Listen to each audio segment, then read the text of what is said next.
Yeah. Uh, All right, guys. Good evening. Commute, like always, greatly appreciated. Um, at 7:01, meeting is being recorded. I will admit those as they come.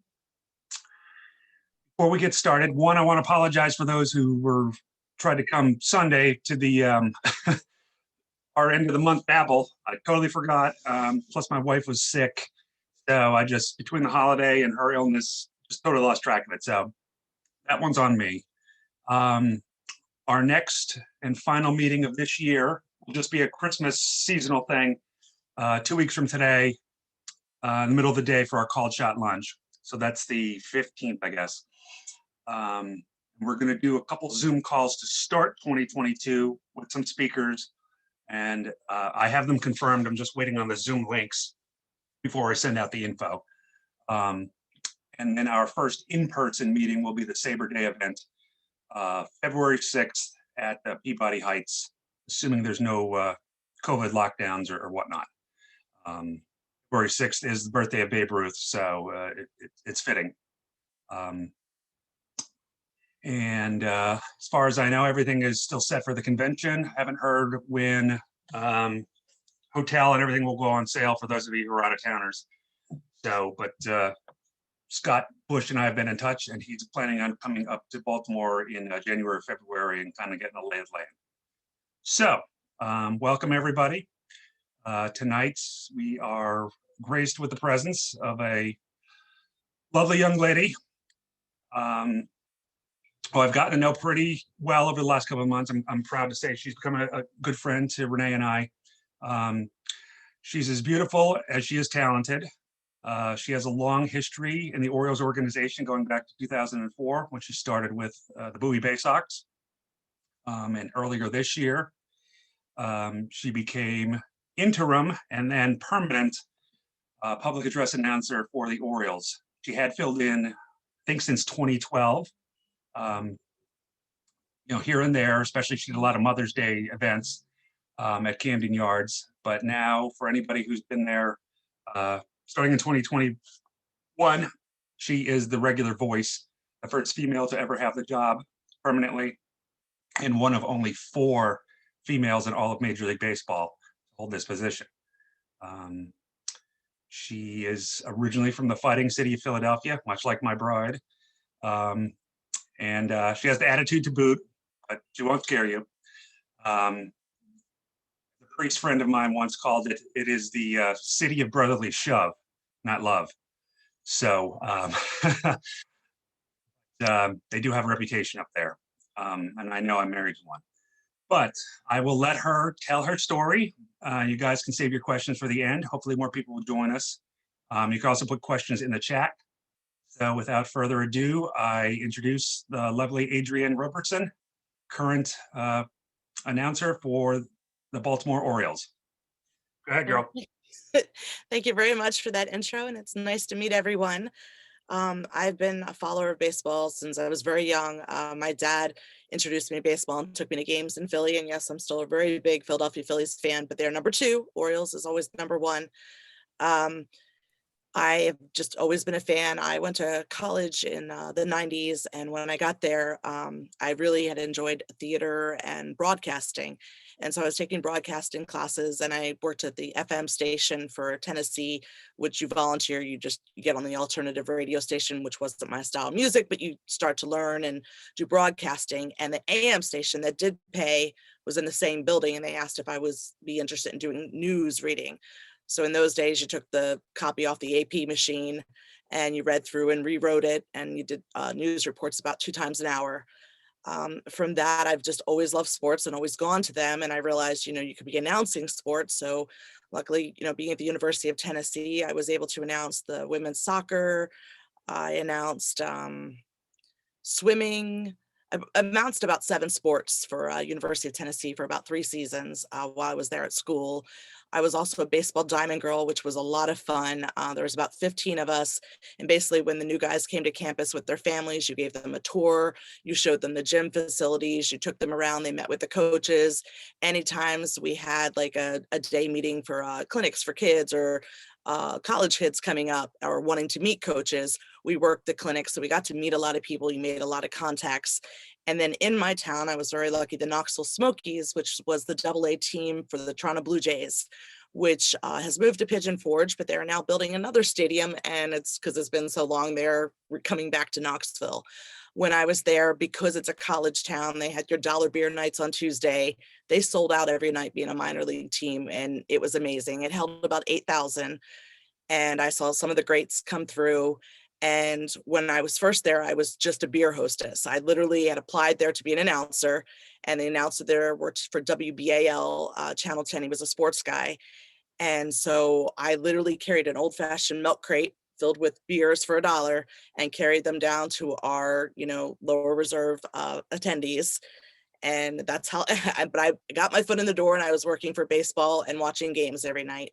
And the one night the WBAL guy got, I said WBAL, that's Baltimore, but the guy down in Knoxville, he said, he had to go to a game at last minute and cover something. So they asked if I could cover so I could work. And I literally put the beer down and climbed this rickety fire escape up to the roof. And it was a very scary fire escape. That's probably why that stadium went away not long after that. And then you climb across the roof, and I watched the game from a third story, partly with binoculars, but it was so exciting. And this was 96, 97, 95, 96, and 97 for the Toronto Blue Jays AA Knoxville Smokies. So just very good names coming through. And Michael Jordan actually played baseball for Alabama at that time. So I really got to see some unique situations in minor league history. Fast forward all the way to 2004, moved to Maryland, drove past the Bowie Bay Sox, and immediately I was excited. And I was like, I'm going to apply there. I want to work there. My family and I moved into the area, and I applied there. And of course, they had an announcer. So I did camera work in 2004. And again, got the opportunity to fill in. He then moved on, and I was in the right place, right time, had proved myself. And again, it's getting your foot in the door, whatever you can, but covering camera for a year, I got to, work on the field, get familiar with their aspects. And that was pretty exciting way, working in the first base dugout, usually, or behind home plate camera, and just either following the flight of the ball or the path of the player. And then I've been announcing the Bowie Bay Sox from 2004 till this past season. And luckily in 2012, when the Orioles position came open, a few friends of mine at the Bay Sox said, why don't you apply? And so I did, and there were 672 people that applied. And about a month after I applied, I got a phone call, and I was walking in DC. There were fire engines and all this noise going around, and a gentleman by the name of Mike Stashik called me, and I was so excited I could barely breathe, but was trying to act all calm. And he told me that I was selected in the final 25, and they were going to hold auditions in February, the end of February. So it was a Saturday. It was snowing. I got to the Orioles Stadium, and they took us down a hallway, and they put 25 of us in a room and gave us a script to practice with. And we weren't allowed to talk. We could talk to others, but we weren't allowed to ask questions about the script. You had to figure out your own information.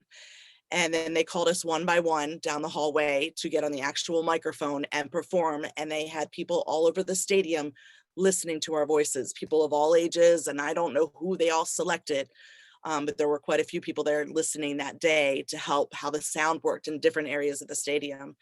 And I was so nervous, but excited. And I remember sitting down. As you sit down, they take the script away from you because they wanted to see how much you relied on that.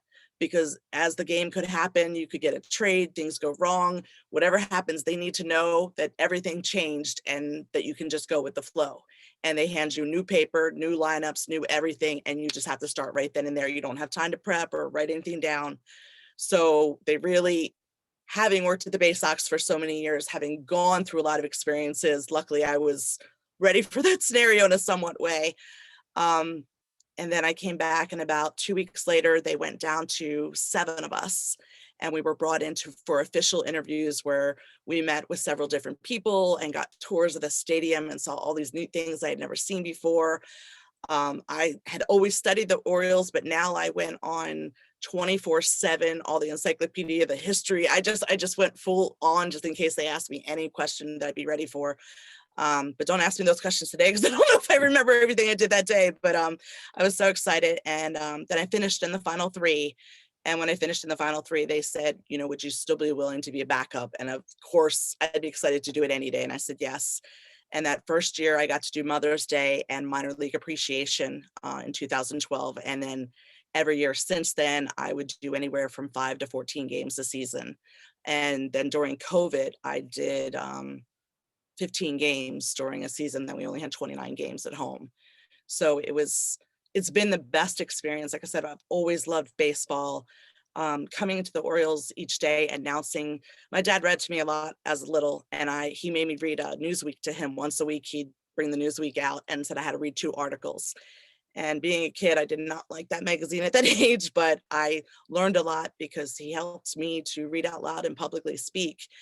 And he did a little bit of not voiceover stuff more. He worked for Pitney Bowes. He was a salesperson. So he did some of the infomercial type in-house stuff on how to teach other salespeople to be salespeople. And so I just always enjoyed, and I loved actors hearing their voices and their Harry Callis and Harry Carey and even locals, Mike Keith down in like Knoxville, and people that John Ward, they were just people I looked up to and listened to and wanted to be like. Even Reading Phillies. I went to Reading Phillies games all the time in high school.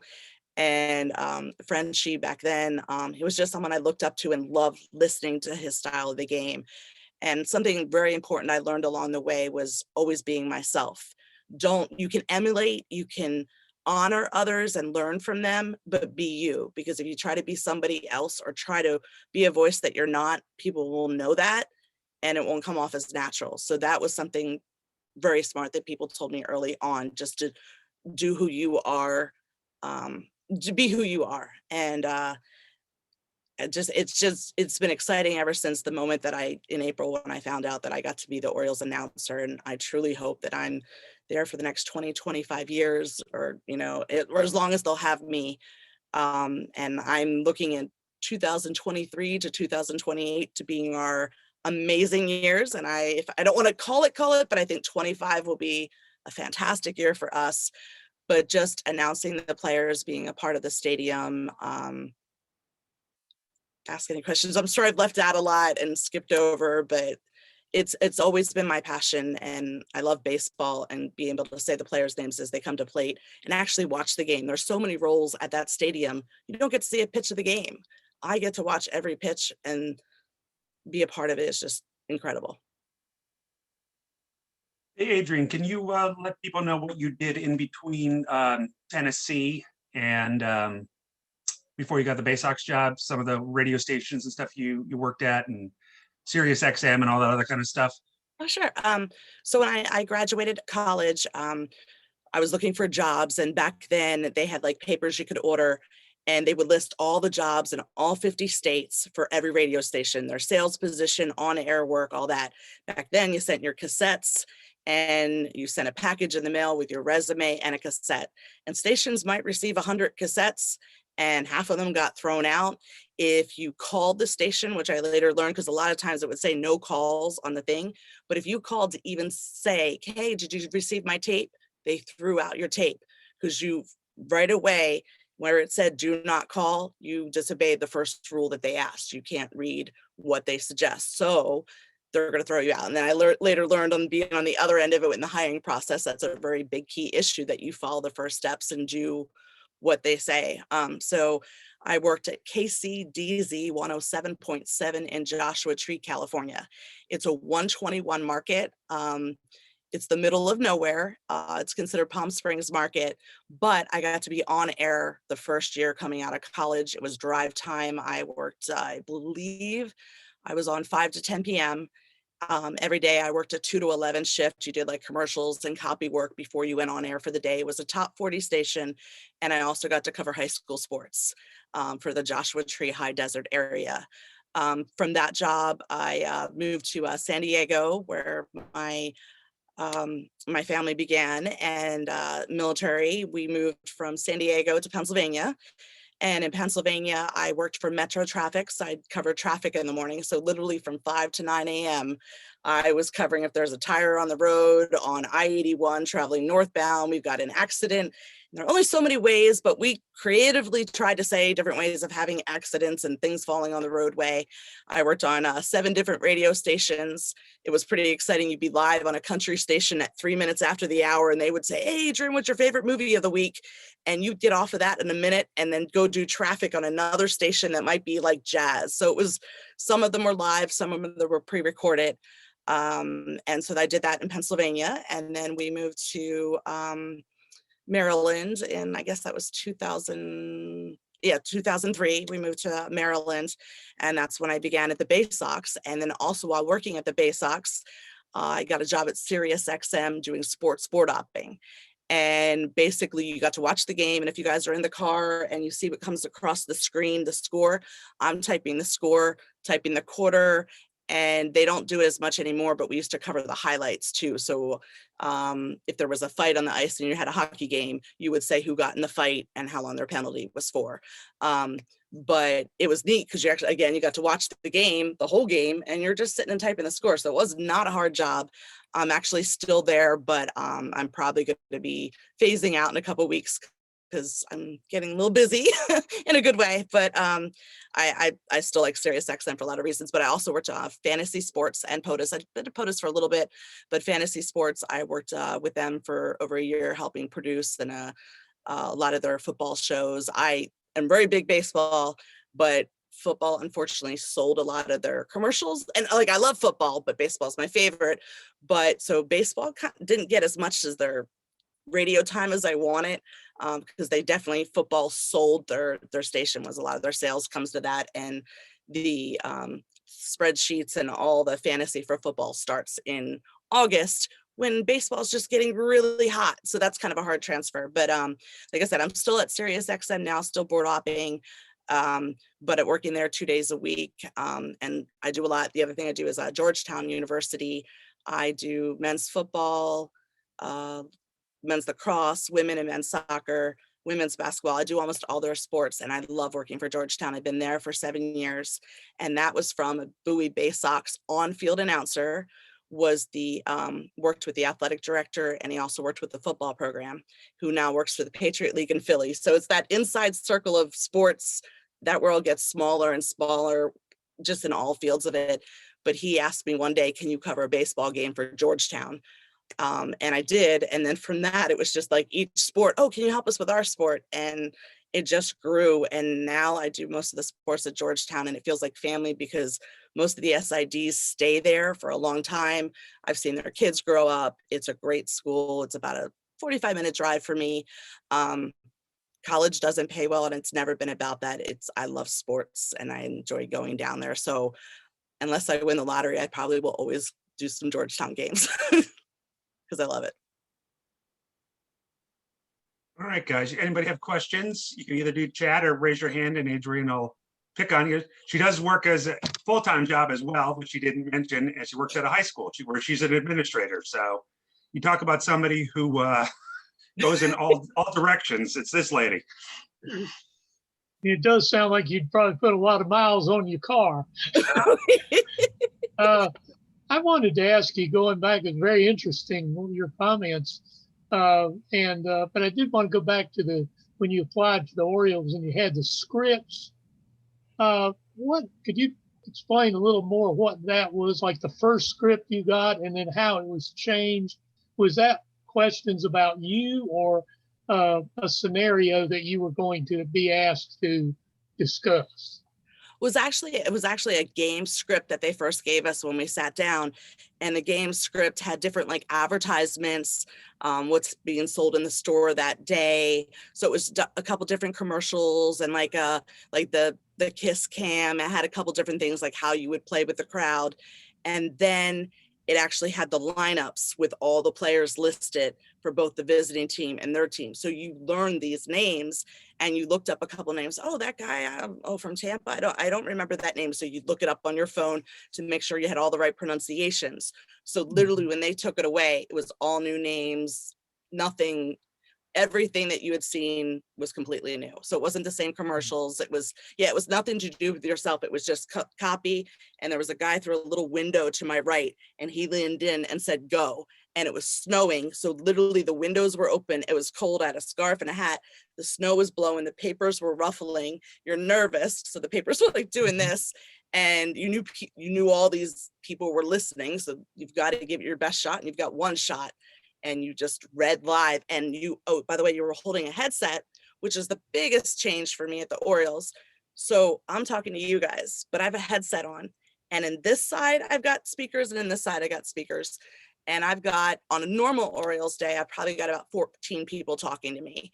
But at that particular time, I think they had 3 people during the audition. So they're yelling different things in your head, again, to see, like, you're reading, okay, I know you're about to go to number 3, but number 3 is now going to be Trey. So as you're talking, you're reading 3, but you're like, oh, okay, no, oh, now our second baseman is. So they were also changing as you were talking to make sure, again, if this were a live game, hey, we just found out it's a change. So again, to make sure that so that's how the script went. So the questions and the actual interviews of our personal selves didn't come till we made it to the final 7. I see. Thank you. Sure. Go ahead, Joe. Yeah, Adrian, I got a question to ask you. Are you, with the Orioles and with the Bay Sox and even with Georgetown, are you paid by salary, or are you paid by number of games you do? I'm paid by the game. The Bowie Bay Sox, it's a contract, but it's by the game. And then the Orioles is the same way. Well, I guess you could so the Bay Sox is and Bay Sox at Georgetown are a flat game rate.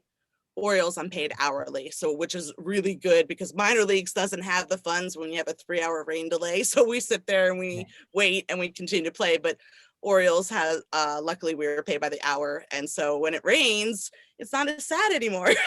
No, I don't like it raining, but we're paid during the rain delay. So in a way, you'll be affected if the lockout goes to, if the baseball lockout goes to this. Oh, I got spring training. Do you go down to spring training? I have not. Usually the announcer does not. There's a great gentleman that's been down there, from what I've been told, for I think over 20 years, and does a great job. It's also a very, very different job in spring training, but I'm hoping this is my first year as being the full person for announcing. So I'm going to heavily suggest and would like if I could go down for the week, at least a weekend, and catch 5 games. I don't need to announce them because the gentleman there does a great job. Just to hear all our new names, see some of our new guys and get familiar with it. I would like the opportunity, or I might just go down myself for the weekend and see it.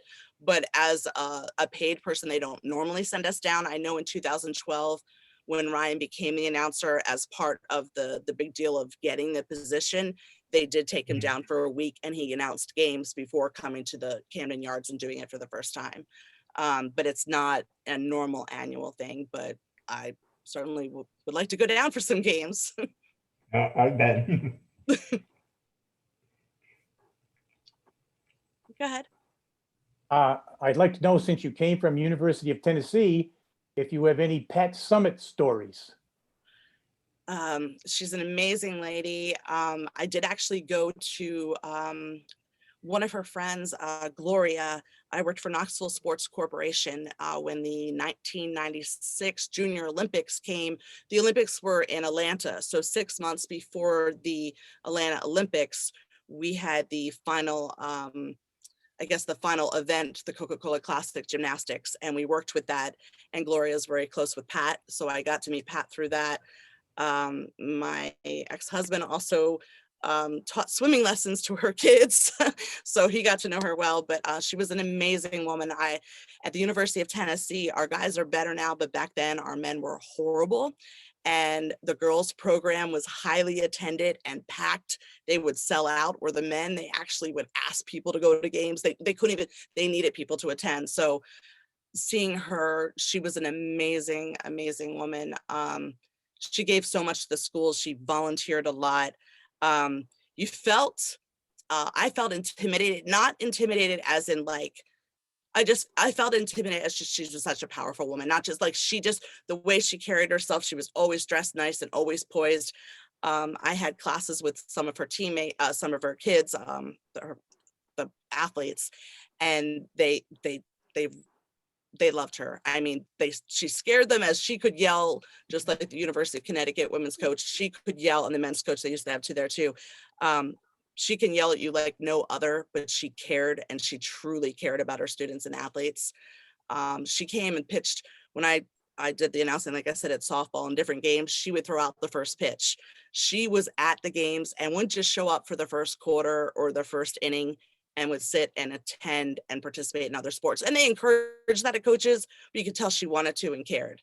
And like a few times I met her, just, I can't say enough. And it's a horrible disease and the way she went, but I think it's amazing that she was able to come out and tell people so that more people, I think she was one of the first, in my opinion, that really came out to say early onset, this is a thing and I'm dealing with it. And, you know, at the university, she was still coaching for quite a while. And I think she really brought it to the forefront. So I can't say enough good things about Pat.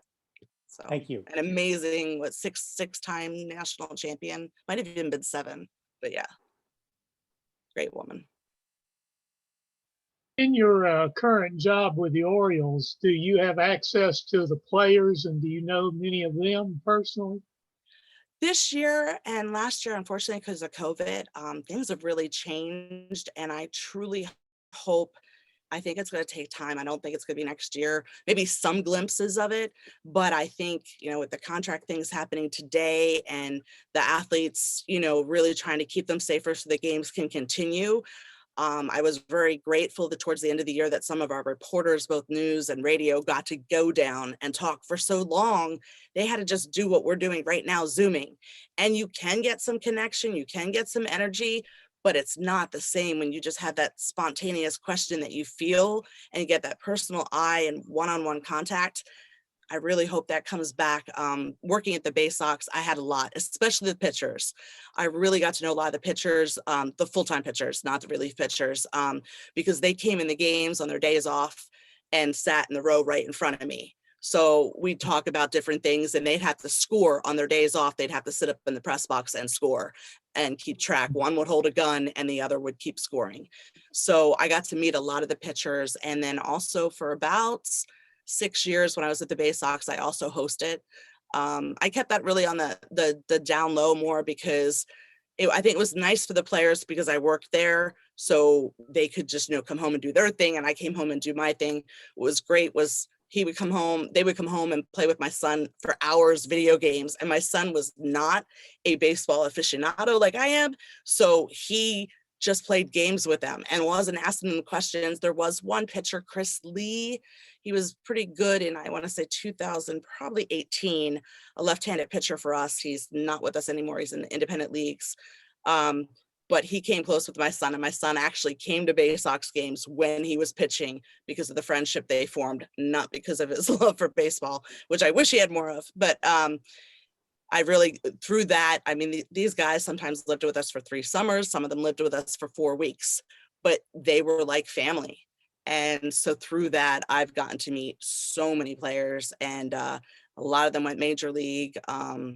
Some of them were already major league and were kind of coming back down where they want to become a manager or coach or stay in the system or have that last little hope of playing the game. But still staying very active. So through that program of hosting, I really met a lot.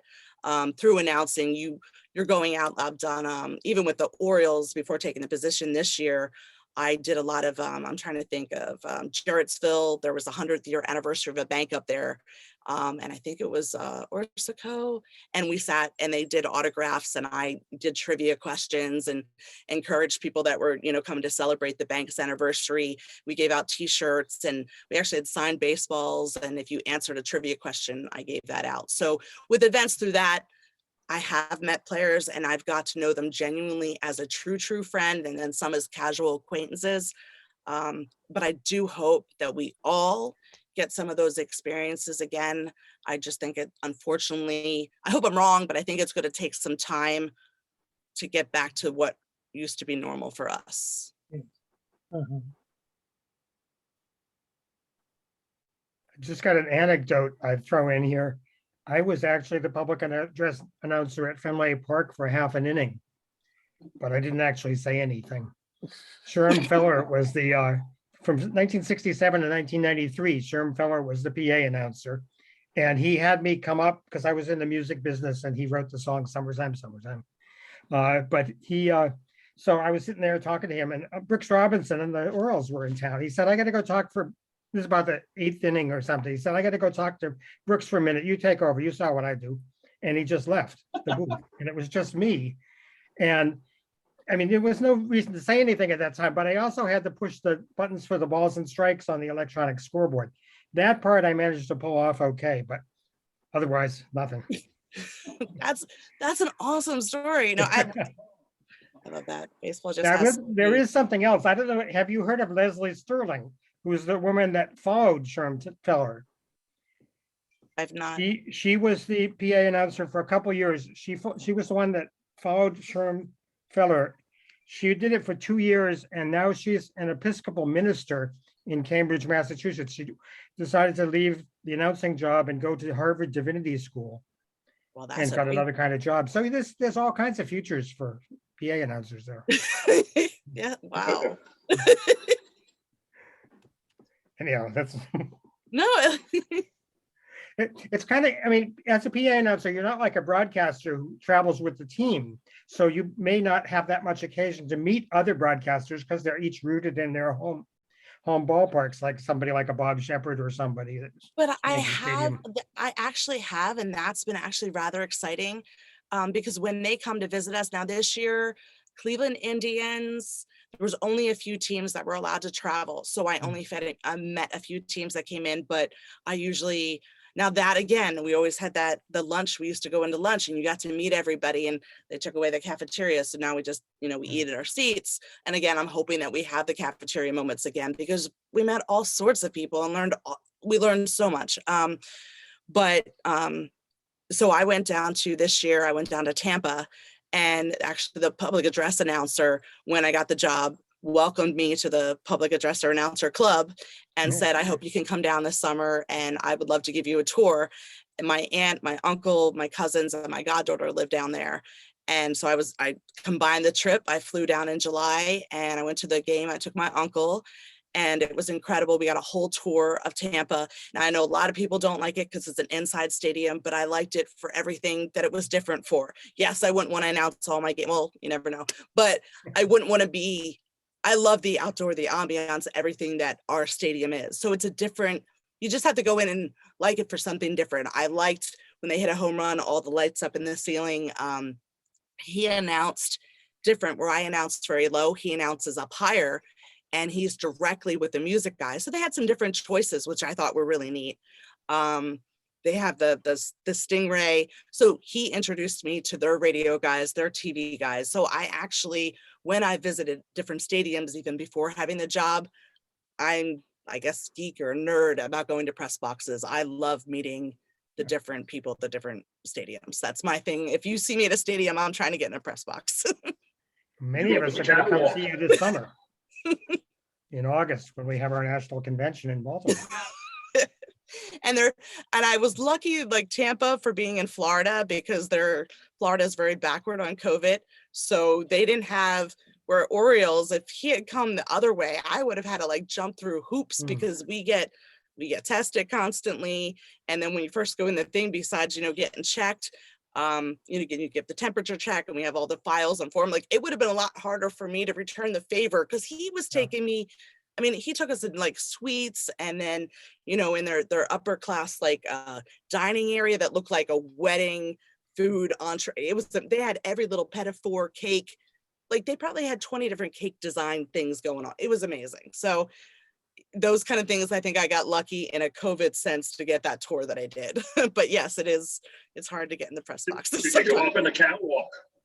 Yes. Did you go on the catwalk? Oh, I did. Oh, I know. I did not do the catwalk. Well, that would have been pretty cool. But I mean, and they even gave me and my uncle tickets. The announcer did. Like, I was 6 rows behind the home team because they don't really have, their dugout is right there. They're just like in seats in front of you. And the relief pitchers, again, are in seats because they don't have, it's a different world down there, but it was neat. And they have an on-field announcer. So a lot of the indoor and some of the newer stadiums have on-field announcers in Major League now. Go ahead. Come on, Tom, you got to unmute. Yeah. Two questions. One is, you said you were out in Joshua Tree, California. Did you ever see a Joshua tree?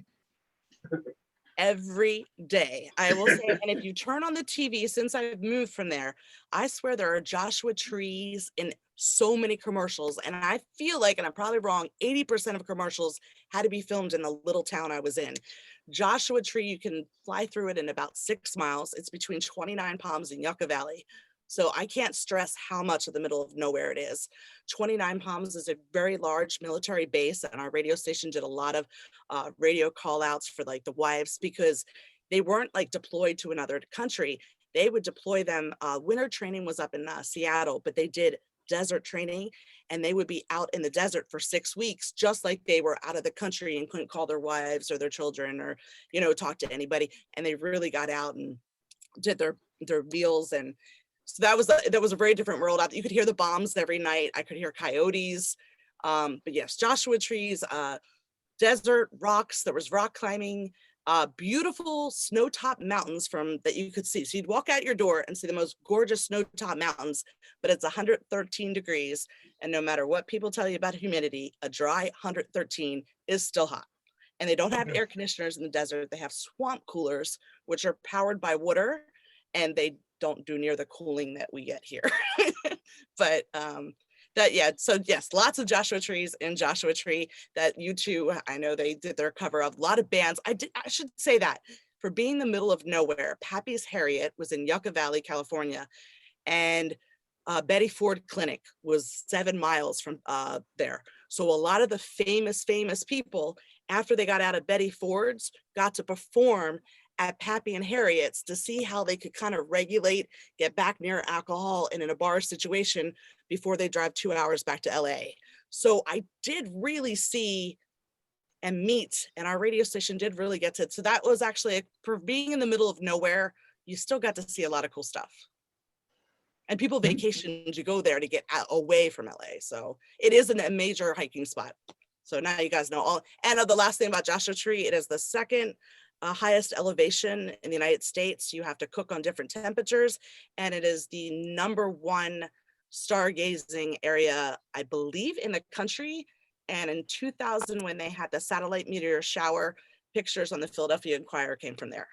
So that's my last little Joshua Tree fact. And your second question? I'm a native Clevelander, so my passion is the Indians. I'm just in exile down here in Annapolis until the Indians win a World Series. I've been down here 50 years, and it's not getting any closer. But the Indians came to Baltimore first weekend in June. Were you able to interact with any of the Indians announcers? Actually, yes, the Indian announcers, yes, I was. When they came in, the radio guys, I talked with them for a little bit. That's Tom Hamilton and I forget the other guy's name already. How about the print media? Do you interact with any of them?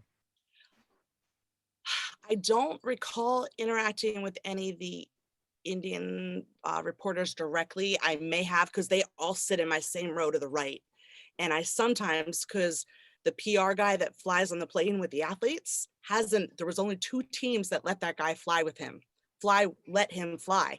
And he's a very important asset to the team. So that was the guy that I used to approach and say, hey, can you, because they give you phonetics, but those phonetics, you still want to talk to someone who knows that guy every day and make sure you say it right. So that was the guy I'd go up to. So I may have some of the writers this year, I would go over to the writers and say, hey, this is a new guy that just got brought up. Can you tell me how they've been saying his name? So I did a little bit of interacting with the writers in that level.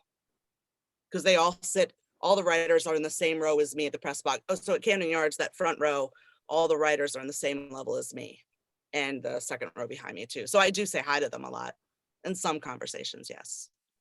But they're still keeping us that'll change, but they're all keeping us still like pretty far apart. So there's still that like approach, but Right, the COVID distance. Yeah, COVID distance. Thank you. Sure.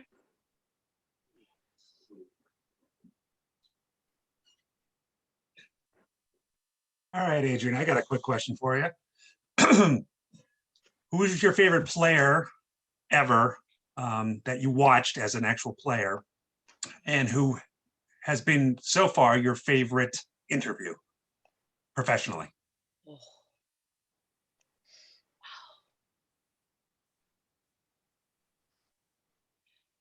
There is just so many, and it depends on how far you go back.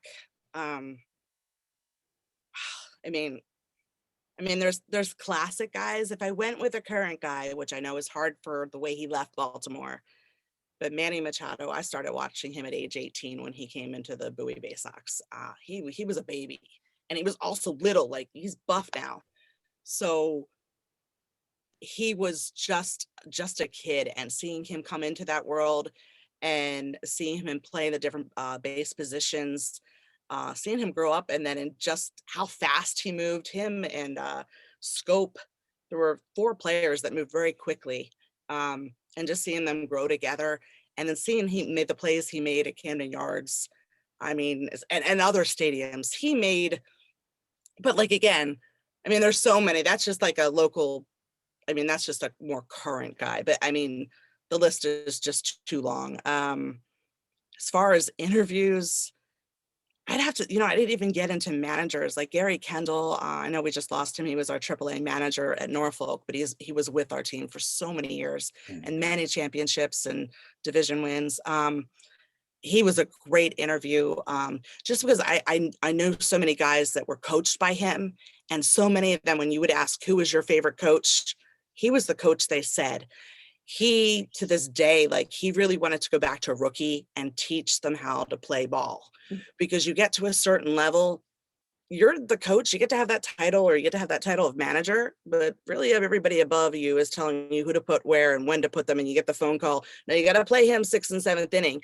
So you lose a lot of your choices, and you're not doing that direct development that they want to do. But he kind of he would go off the script, so I guess he probably would get in a little trouble here and there, and not in trouble, just as in his rules weren't normally orthodox, but just he got a lot about the players. He also cared about the players, which you have to be careful about, because you're going to send them up one day and then tell them to pack their bags the next day, and these kids that have families, and it's a lot. But I would say Gary Kendall as a coach. As a player, there's so many. It would be hard to pick a favorite on players. There was an Orioles player, Black gentleman, lives in Arizona now. Like, oh my God, like, I can't think of his name right now, but he won, I think, MVP. He played for a lot of teams. Daniel, maybe, he was number 1 in Maryland State. I can't think of his name right now, but he was a phenomenal interview. I think the ones I like the most are where they just get relaxed and they can talk about their family, or talk about their uncle or dad who taught them the love of baseball and taught them how to play this, or their favorite high school coach. That one that just can tell neat prank stories in college of what they did with their roommates, or how when they traveled to Alabama they did this. There was just, I think when you get that interview that just feels relaxed, those are the ones I enjoy the most. For names, any names that end in O, Julio Mosquera, I love saying his name, of course, Machado, and like this year, anybody that ends in O, you can just drag it and have fun with it. So those are my favorite names to say. But yeah, and as far as favorite players, it's hard to call a name. There's just so many. I expected a Phillies player, so. No, but I was being good.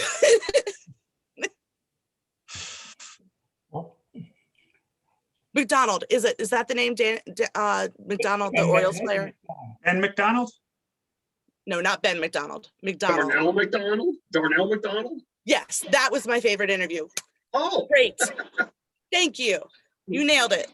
He's the one that Adam Jones hit the home run off of in the Chris Davis pitching game. Darnell McDonald came in to pitch. Yes. You were right on it. He was kind of like a goofball, but genuine. I liked him as an interview, and he was down to earth.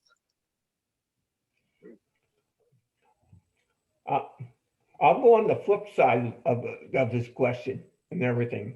One, have you ever had players that really were introverts that you really had to drag out? And then this is I noticed in all professional sports, in the team sports, teams all the time have a AKA representative at all times and goes out and speaks for the club. The old time they have him out, the player, they all the time go for an interview for I think for the teams. He's like the spokesman that they know will say the right thing. Yes, they definitely have that. They still have that. Because you always have one or two guys, especially that are quieter, that aren't going to give the best answers. They might not give the answers the team wants them to say. They also might love playing. Like I know there was one or two pitchers that love playing the guitar, and it just wasn't they loved the game of baseball, but it wasn't their scene to do the autograph thing. And it wasn't because they didn't want to sit out there and give back to the fans. That actually was anxiety for them to do that and to do the pictures and stuff like that. So it just wasn't, it wasn't because they didn't want to, it's just, it made them uncomfortable. So I knew that there's some that just like, and some other guys on the team, like, oh, they're really quiet and they're not wanting to be part of the group. They do. It's just that their thing is to go home and play music for 2 hours and not go out and socialize. So there are the quieter guys that you kind of have to pull a little bit, but they'll talk to you. They just want to do more one-on-ones than in the group scenario. But there's definitely usually a guy, and usually they'll pick 4 that are your best speakers or your best interviews on the team. Like if you call the Orioles right now and said, we'd like to interview 2 guys, you may say, I like this person and this person, but they've already got 2 lined up for you because they know who they can, who could do the conversation in the interview and say the right stuff and not throw a curveball. Right. Yeah, I noticed that. On there, you always see ex-player coming out there.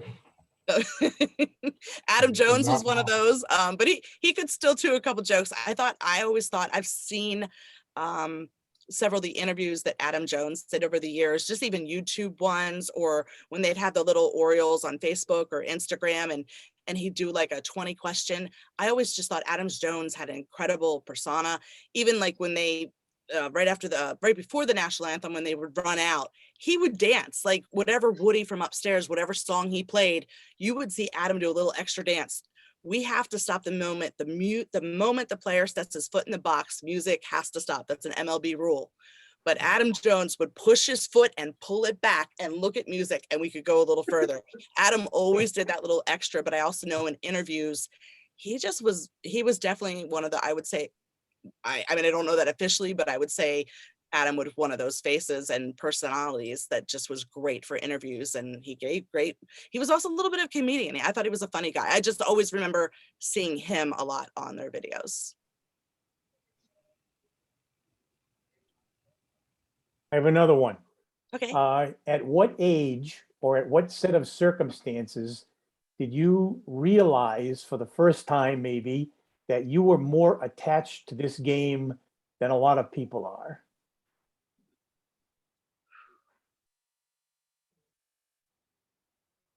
I mean, I played a little bit of softball, but I also did track. I'd probably say in college, probably my sophomore and junior year, just realizing that I was, interning at a sports radio station with Mike Keith, who is now the Tennessee Titan football play-by-play announcer. I just got so involved with the baseball team at UT, being a Diamond Girl. I was working at the Knoxville Smokies, and then the softball team at UT. I think I was just around the sport so much. And yeah, I realized now I had how many jobs and internships back then. I love the game so much. I think when you get so part of it, you don't realize how much a part of it you are. But the family, the relationships, the friends, yeah, I would probably say since I was 19 or 20. I mean, I always loved the game, but it would be 19 and 20 that I realized how immersed I was to be a part of that world. Okay. And I still, players that I hosted 15 years ago, players that I knew back in the 90s. Some of them I'm still connected with. An incredible story this summer. It's a tough story because he's a Yankee. And that's a hard part for me. The Julio Mascara that I talked about, he played for the Knoxville Smokies as a coach, catcher in 96, 97. He went up to the Toronto Blue Jays and played Major League for a couple of years. I believe he also might have played for the Tigers. He played for 3 Major League teams. And then he went to the Independent League, Somerset Patriots in New Jersey. And then he ended up being with the Yankees and was actually with the Major League team last year with the traveling with the team. And then this year he's the full AA manager for the Somerset Patriots. They came and played the Bay Sox this summer. I was announcing, and as I'm announcing his name, I was like, there's absolutely no way that this is the same guy that I read the catcher name in 1996, and this is 2021. There is no way. But then again, I was like, how many guys have that name that are in baseball and are probably the same age as me? And so after the game, I went down, and again, it was in COVID. So I did check with like 3 people before I went, so I wouldn't get in trouble. And I went around the outside and I knocked on the door and I asked for him to come out, and he came out. And as soon as he looked at me funny for a second, and then I said my name, and then we hugged. And he still has his wife, Jennifer. His little girl that I knew is now 26 years old. So like when I talk about the stories, I truly have amazing, good friendships and people I would call family that I have met through this baseball world. And it's just meeting Peter this summer. Like, I think we'll be lifelong friends, and just you connect with people that love sports and have those same passions as you do. And you find that friendship. And I found a lot of those, and I find them in baseball, because also working in baseball, you spend more time at the stadium sometimes than your family. Now I'm all back in, but like, when you're in baseball with the rain delays and you're there 2 hours before the game and you're there after the game and you're doing events, and I love every moment of it, and that's why I'm in it, but you spend a lot of time with the people and the players and the athletes and everybody working, and you've got to love it to spend that much time.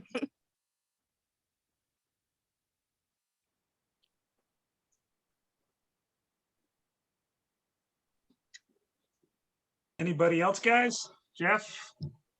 Nothing? Trying to think of something. Well, we're hoping Congress. for those of you who are going to come to the convention in the summer, as you know, the Orioles have a lot of females in positions. Senior vice presidents, public address announcer, Nicole, the groundskeeper,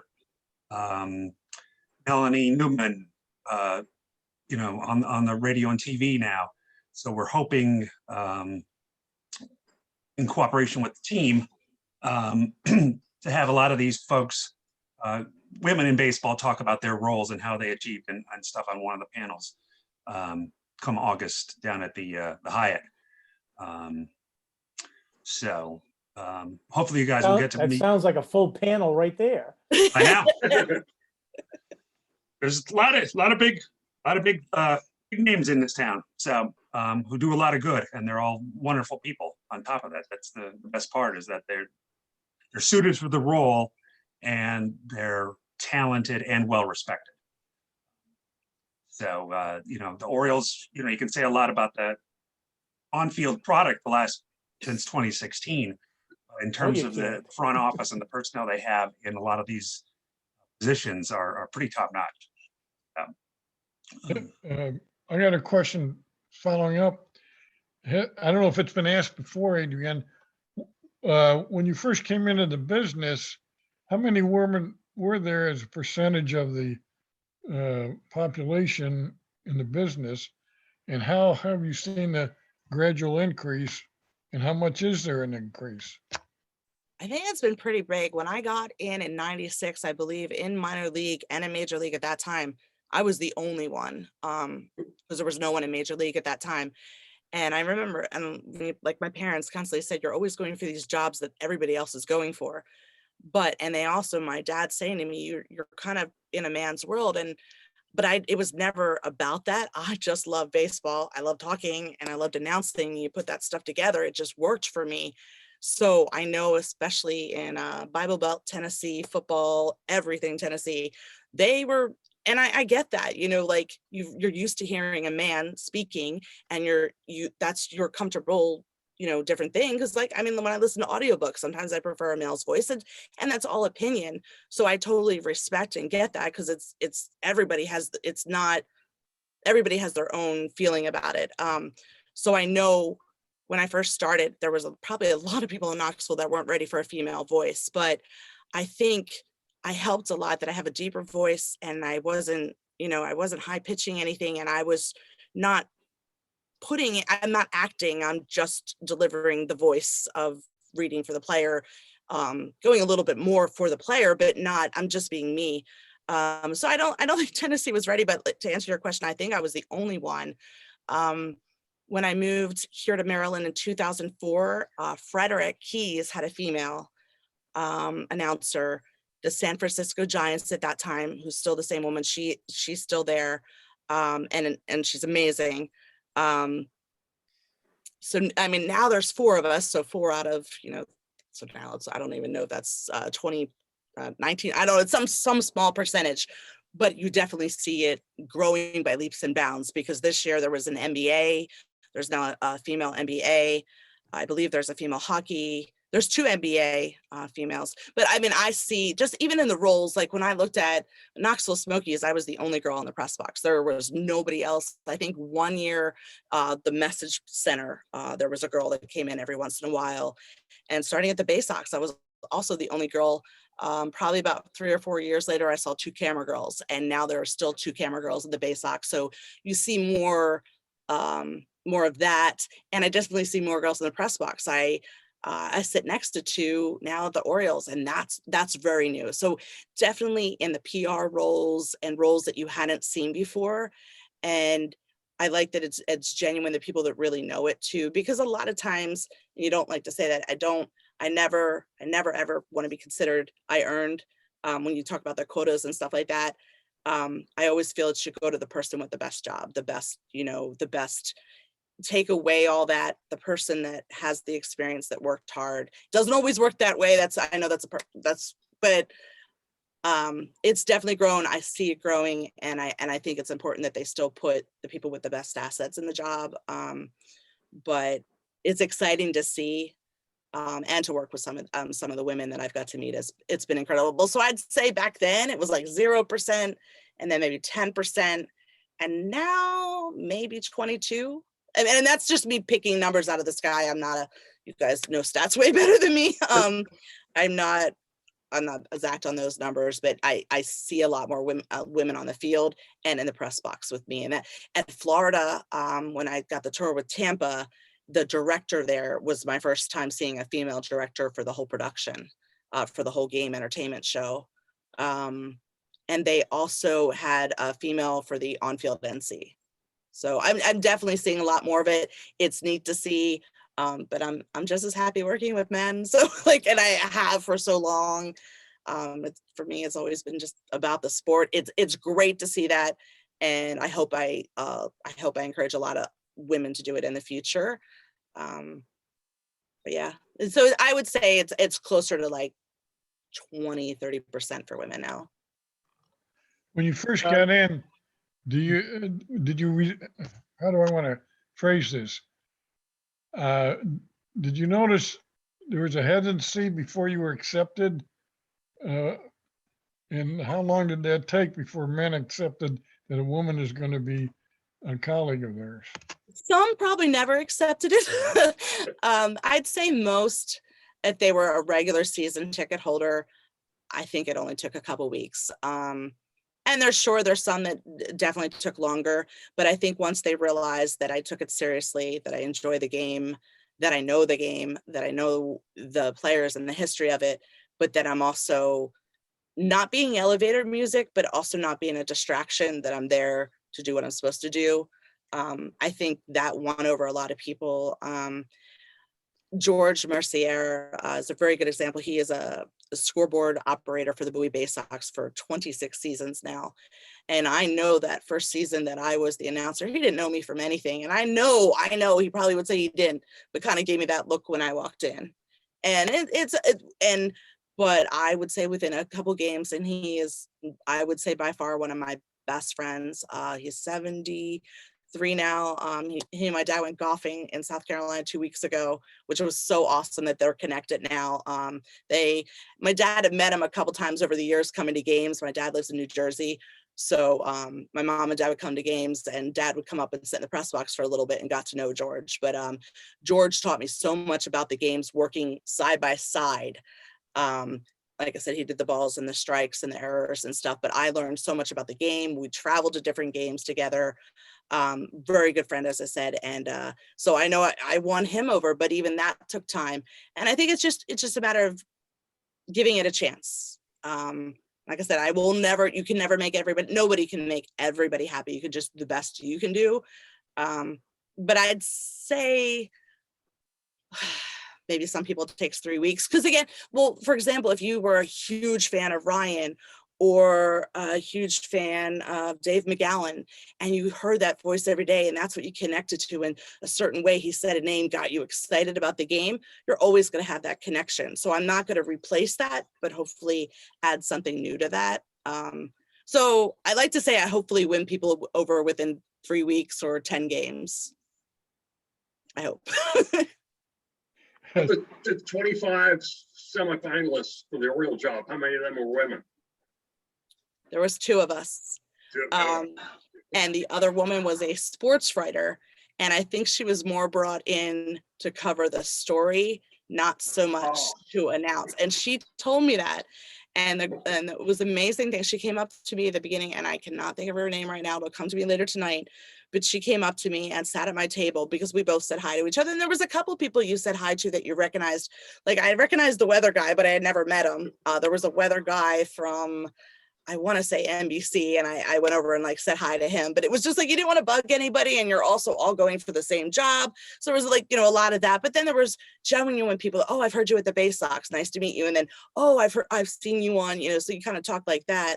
But she came over and said, I don't know if you know that guy, Ryan over there, but she said he just came off of doing the MLB Fan Cave, and he was one of, I think, like 9,000 to get cast for that. And she said, so I'm writing a story about this. She said, I'm trying out too, but she said, I don't have the experience you do. This sounds so much fun. And she said, I threw my tape in, but she said, you had the experience. I'm still throwing my hat in the ring. But she said, if I were to call this right now as I write my story, it's you two. And she called that before I had my audition. He had his audition. He was sitting at a table like corner angle for me. And she that, like, I still remember that she called it that, but there were so many incredible voices in there. But also, just because you have an incredible voice doesn't mean it works in this atmosphere, because you could be on radio and sound incredible telling a story, but announcing is a whole different world. And where you might be good, like the on-field announcer, they might start talking about, oh, we're selling pretzels in the store, and just can elaborate. But you put them in front of a mic, and now they got to read a script with they can't do that. They can read, but that's just a different, so that role doesn't always fit everything. So like I said, I was against incredible people, every person in there. There was a guy that flew in, there was one guy from California, and the other guy was somewhere from the Midwest, and they paid for their own plane tickets to be a part of that experience in the hopes, and were willing to move across the country if they got that job, because this job is so unique and so rare when it comes open. You've got to go all out for it. But yeah, 2 people one was from across the country and one the Midwest that bought their own plane ticket and flew in for that audition. So yeah, but you're probably aware the 76ers have a woman play-by-play announcer. Yes. And my aunt who lives in Philly was like, do you know her? Because my aunt is a huge Sixers fan. I have not met her yet, but my aunt, as soon as that happened, was like, oh, do you know that? I was like, no, I don't know every announcer. But yeah, I watched a few of their games. I was a big 76er fan when they had Wilt Chamberlain. Oh, absolutely. Just to let you guys know, before Adrienne landed the Orioles job, she was in the running for a National League team earlier this year. I won't go any further, but a very close one. No, geographically not close, but at the same time, Geographically very, very far away. Oh, And she was in the running. So Yeah, her name is hopefully- out there. So we're glad we have her in Birdland, but hopefully we'll keep her, hook, line, and sinker here for a long time. I love Baltimore, and not just saying that because I work for the Baltimore team or any of that. As Peter's known, I really hope to move to the city next year in October. I live 20 minutes from the city now. I get to the ballpark in 23 minutes door to door, and where I work at the school, I can make it in 14 minutes. Both my kids are in college now, so I'm ready to, I want to be in the city and be able to jump on a scooter and go to a restaurant and meet people and go to festivals. I live in Odenton, Maryland, which is a very nice town, but I want to be near where more stuff is going on, and there's a lot of good things coming to the city. I know Top Golf is being built now, so they're revamping a lot again, and like the brick that Peter has in his background, I want to have a brick background. Oh, I'll still have this. But I've always loved that feel of it. I was born in Northeast Philly, so I actually started in a row home with my parents and then moved all over, and I just think it's neat. I want to go back to that, and I want to be able to scooter or walk to the stadium, and yeah, I'm excited for that. You can tell. You said you lived in Odenton, Maryland? Yeah, that's where I You live said- now. Yeah, you're a neighbor of mine. I live in Odenton too, in Piney Oh, wow. Orchard, off Piney Orchard Parkway. Yeah, I lived in a house in Piney Orchard for a few years, and then when they built a new development right off of Piney Orchard, I probably lived there for 9. And off of Old Wall Chapel Road, there's a development there, and now I still live in Odenton, but yeah. Huh. Well, I might see you around. Yeah. The Two Rivers community? I'm probably about 2 miles from there. I know where that's at. I've biked the trail near Three Rivers community a lot, the bike trail. I don't bike fast, and I'm not one of the crazy ones that's going to knock you over. I just like to casually ride my bike, but I love the trail, and I've gone to Three Rivers area a lot. Interesting. Do you live at Three Rivers, or you just have been there? No, I live in Heritage Harbor in Annapolis. We're maybe, 8, 9, 10 miles from Odenton and the Two Rivers area. Some of my neighbors, even though this is a retirement community I'm living in, one neighbor, she and her daughter moved into Two Rivers when it first built, 4 or 5 years ago. It's a nice community. I was going to say one more thing. Renell is the announcer for the San Francisco Giants. And then there's a girl, Amy, who's the for the Oakland A's, and she took on the job this year. And then Marisol Castrell shares the job with Cosell, and I'm going to think of his first name in a moment, but they share the job for the Mets. So there's 4 of us, and they welcomed me as soon as I got the job, and we text actually pretty often, and we have like the 4 of us in a little group chat. Very supportive, and they've all invited me to their stadiums next year. So in the next couple summers, we're going to kind of all interchange. Renell from the Giants is hoping to come visit me next summer, and I'll give her the full tour and show her what we do, and then hopefully I can go out to the Giants next summer or the following summer. So that there's that really neat, but also how welcoming the Atlanta Braves guy who they wanted all this year. He reached out to me also this summer too and asked me to come down next season. So it's really neat that we all kind of do that for each other. And then you're learning different ways of doing different things and how they read, and you might learn something new for us. So I will say it's a very welcoming community that's in it. Interesting. And the ironic thing is, for you guys who've seen the SABR Baltimore book that came out, this was before I met Adrian, because I wrote it a few years ago. I did an article in that book on the first game after Rex Barney died, when they had the night with no announcer in 1997, August. I can't remember the exact date, but I was actually there. And when Bill and Alan put the book together, that was one of the 2 articles I did. And of course, now I'm friends with the current public address announcer. And he has given me a ton of book reading, so I've really caught up on a lot of stuff. And it's been really neat. The Babe Ruth book, that was a really thick one, but I got through that one, and it was really good. And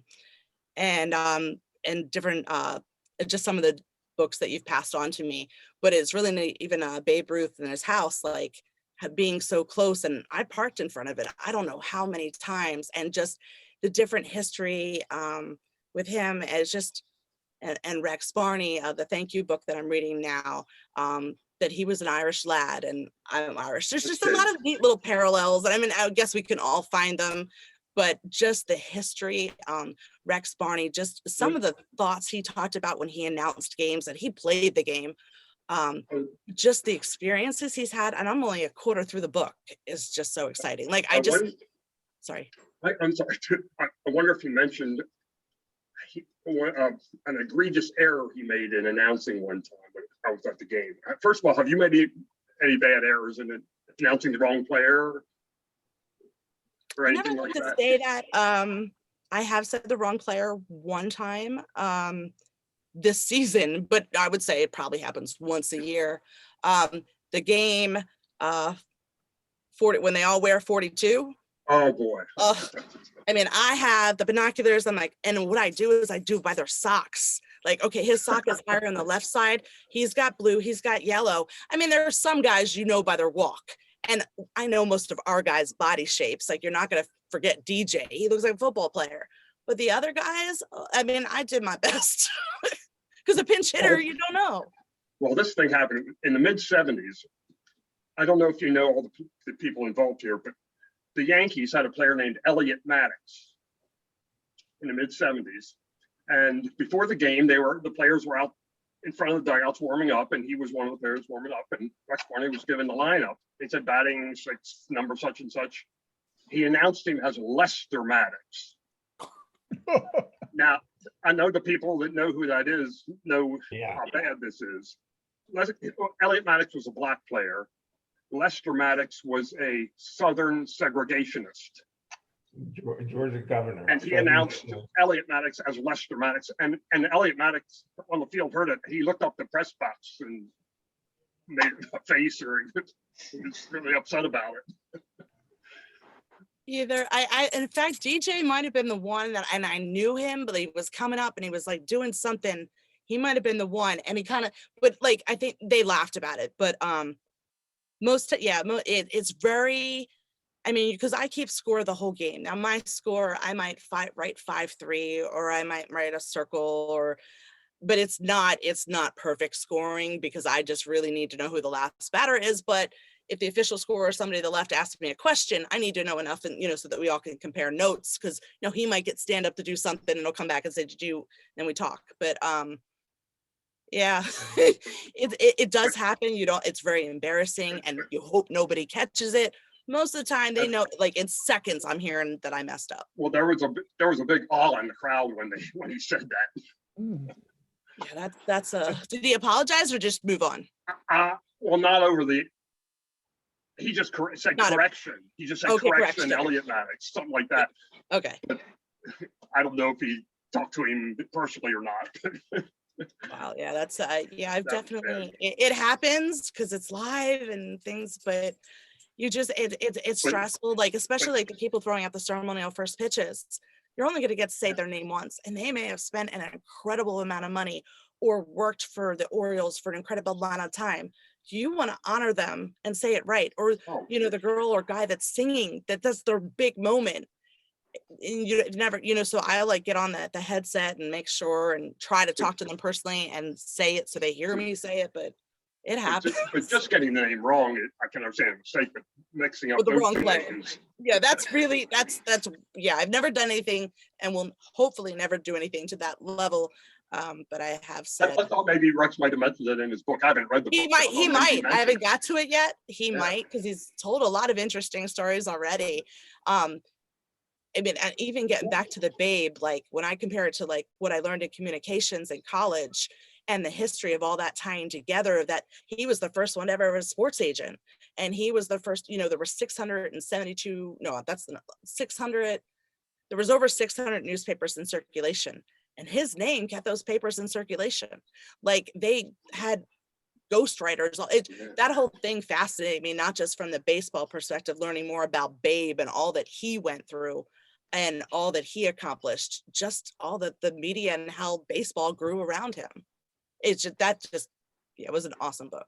If you haven't read that, That- the other one that I read read this summer was Dan Connolly's. It's a real easy read. Well, 100 things, 100 things to know before I you haven't read die.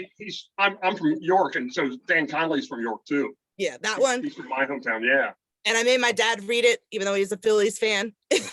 But I just think for anybody, but all the stories in that, they just tie together, because I've heard some of those stories on the headset, because what's awesome, some of the guys in production and on camera have been with the stadium over 20, 30 years with the team. So like you hear some amazing stuff, like with the night when the lights went out and just different stuff. But then I read about it, and then I all the was there stuff that that's night. connecting. It's just, oh, you know what? I got to do a story. You asked favorite player that I interviewed. Did you trick me on that? I just realized that, Peter. I interviewed Cal. You tricked me. Oh my gosh, he busted. He tricked me. I've got to change my answer. Cal Ripken was my most notable and most amazing experience interview ever. One you did at home plate. The one I did at home plate. Oh, I had seen Cal. I ran into Cal, literally physically into him. One of the years I was announcing, he was coming down the hallway and I had to rush back. He didn't see me coming. I didn't see, he came out and we slammed, and he's 6 foot a lot, and it hurt, and I bounced, and we both just said sorry, but we both had to get to our places. So we never actually even said names. We just bounced and moved. And then his son played for the Bay Sox for 2 years, and he came to most games. And so I might pass him on the elevator or pass him coming into the stadium, but we never had like real conversations to the day of the interview. And I read I have most of my books here, if you tell, the sports books. I read this one. He recorded it, so I also listened to him recording it. And so but my questions, like they gave me a list of things I could ask, of things I couldn't ask. And then I had to show them my questions before I asked them. So he wanted to see my list, and I couldn't go off, and it was a little nerve-wracking. And then the biggest thing about that night, so I had prepared everything I could absolutely know about him, every question I think I could come across. I was as ready as I could be. And the guy at the bank was supposed to introduce both of us, then we go and sit in the stools. Well, the guy in the bank did all this different stuff and then said, here's me.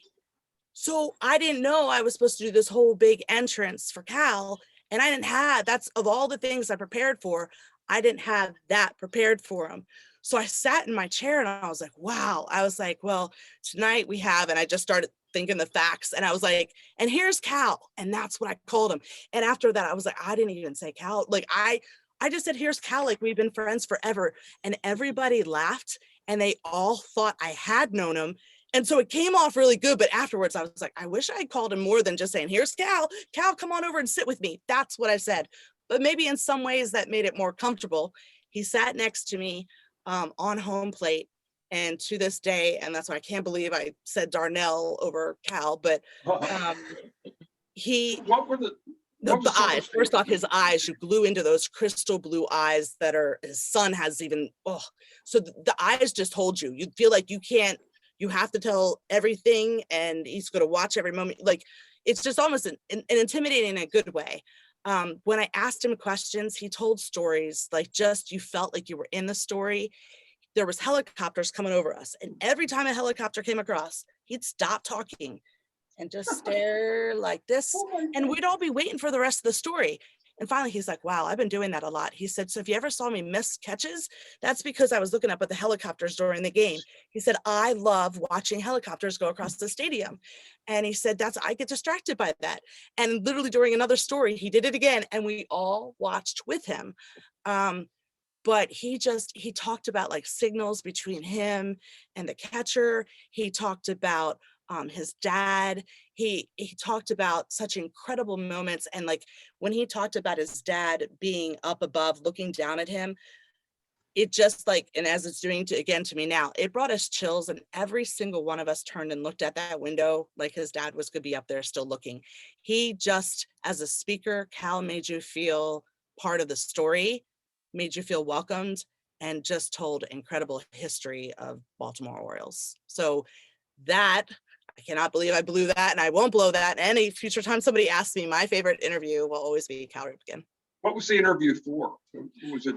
It was Bank of America, and it was for their employees. It was like Oh, So Bank of America put it on. It was for, I think, some of their employees and like their top tier members.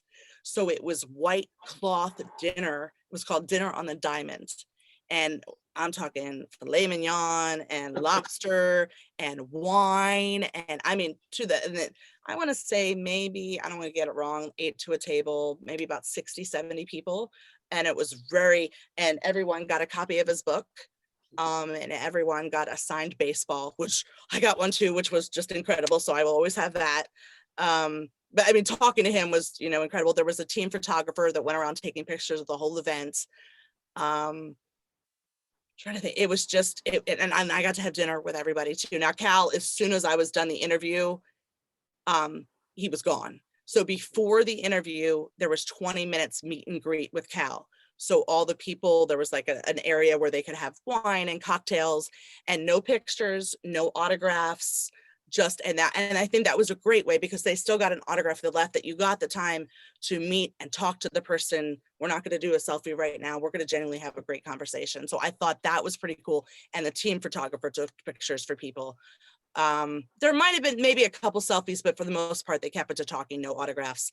We then did the interview, and the guy who checked my questions, his security guard, who was also was a chief police in Baltimore, kept doing this to me. Cal went a half hour past the time, and he had told me, when he hits 10 minutes and I'm going to signal you, you have to wrap him up.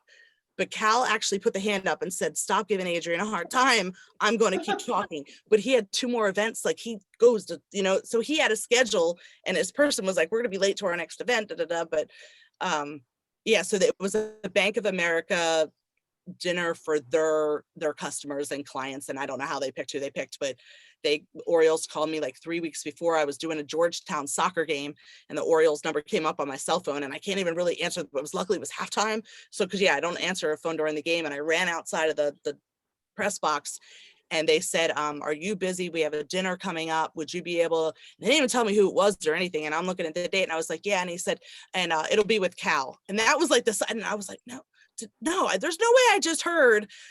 And then I completely, and then I like, it all registered like after the game was over, that I'm going to be interviewing Cal on home plate. Like that. Yeah, that was beyond, I was nervous for the whole 3 weeks building up to it. And I was nervous sitting next to him, but then, then he made me feel as comfortable as I guess could feel comfortable in that situation, because I'm in front of all these strangers, and all after, then I had to sit at the table with the 7 strangers that were members, and 2 of them was just their father, and he gave them the tickets to come to the dinner because he couldn't or something. So it was all different people from all walks of life, from other states, and they all thought I knew him for a while, and they're like, how long you know Cal, and how long so that was different. But that was an incredible. So I've had like really neat things that just come up, and again, being available and willing to do other stuff to learn the business. If you were the PA announcer when Babe Ruth was starting out, you would have been using a megaphone. yes. But it would have been amazing to be at those moments. Oh, I could totally been like a flapper girl of those days or something. I don't know. I just could totally assume, but in the moment of I don't know. It was just that, like, just reading that history in those moments, and hopefully baseball, like midnight tonight. I know we're all not going to be thrilled, but I hope that we get back to where we all want to get back to, because we all love the game and we want the game to keep coming. And I think that the hardest thing with that, and I know depending on where you lie on, fandom and stuff with that, was that I think it was Derek Jeter gave an incredible speech about it. Just talking to the people, like these young guys, they weren't even a part of, the last one. Most of them weren't even born. So I just, and I know that's going off on a side note, but I just hope these young guys realize how lucky they are to play the game that most people would just lay down on the field to have a moment out there. And I hope they can come to some kind of good agreement, because COVID has changed a lot of things. So I hope they find that match sooner than later, so that we don't have to stress about it or get upset about it. And because I know we lost so many fans back in the early 2000s, and some of them never came back, and we just don't want to go through that again. And I just hope they find a good, happy medium for all of us. Have you guys heard anything more, or does anybody know anything? No. Do you think we'll find out at midnight if it happened? Well, I heard they're not considering this a deadline. The players are saying like, even if it gets agreed to in February, it wouldn't be a problem. Oh, They're not really looking at it like a deadline tomorrow. they're not? Yeah, No. probably nothing's gonna happen tonight, but they do have the rest of the month and January to try to come to agreement. But we don't want to wait till But, February. but one thing I saw the owners proposed of having a NBA type draft lottery. And the Orioles might lose out on their #1 draft pick. Can we start it the year after? Well, maybe it It might doesn't be- count the it first might time. delay it. I'm hoping for something like that.